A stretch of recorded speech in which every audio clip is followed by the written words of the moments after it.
মেয়ে মানুষ যে কত বড় বাটপার এটা একমাত্র মেয়ে মানুষ ছাড়া কেউ জানতো না। কালকে আমি একটা লাইভ দেখলাম, সেই লাইভে এসে একটা মেয়ে কান্নাকাটি করতেছে, দেশবাসীর কাছে বিচারের দাবি জানাইতেছে। আর এই মেয়েটার বাড়ি হচ্ছে আপনার ভৈরব, নরসিংদী আর ভৈরব কিন্তু পাশাপাশি, বেশি একটা দূরে না। তো এই মেয়েটা স্বামী সন্তান নিয়ে ইটালিতে বসবাস করে। ইটালিতে বসবাস করতেছে ভালো কথা, কিন্তু ওইখানে আরেক যুবকের সাথে তার একটা সম্পর্ক হয়ে যায়। পরকীয়া প্রেমিকের কথায় নিজের 3 মাসের বাচ্চাকে বুকের দুধ খাওয়ানো বন্ধ করে দেয়।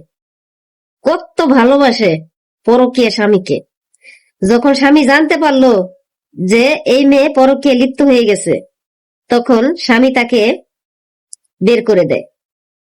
বলছে যে তোর পরকীয়া স্বামীর সাথে গিয়ে তুই সংসার করে খা, আমার দরকার নেই। এখন পরকীয়া স্বামীর কাছে যখন গেছে যে আমার স্বামী আমাকে বের করে দিয়েছে, আমি এখন তোমার কাছে থাকবো, তুমি আমাকে বিয়ে করো। ওই ছেলেটার বাড়ি হচ্ছে আমার নরসিংদী, কিন্তু ওই ছেলেটা এই মেয়েকে কিছুতেই বিয়ে করতে রাজি হচ্ছে না। এই জন্য এই মেয়েটা লাইফে এসে কান্নাকাটি করতেছে। তো আমি মনে করি যারা স্বামী সন্তান রেখে পরকীয়ায় লিপ্ত হবে তাদের কোনো বিচার নাই। তাদের কান্নাকাটি দেখে আপনারা দেশবাসী কখনোই গলবেন না।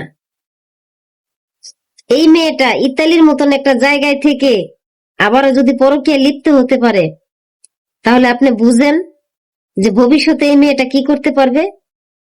পরকীয়া প্রেমিকের কথায় যে নারী তার নিজের সন্তানকে বুকের দুধ খাওয়ায় না, তো আপনি বুঝেন সে পরবর্তীতে আপনাকে কি করবে।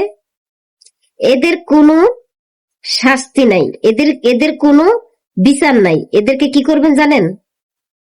কারেং মরিচ আছে না, কারেং মরিচ আর লবণ, ওই দুইটা একসাথে মিক্স কইরা এদেরকে জায়গা মতো দিয়া দিবেন, যেন জামাই ছাড়া আর কাপড় খুললা কেউ না দিতারে।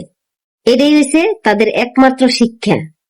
তাছাড়া তারা কোনো দিনও ভালো হইতো না।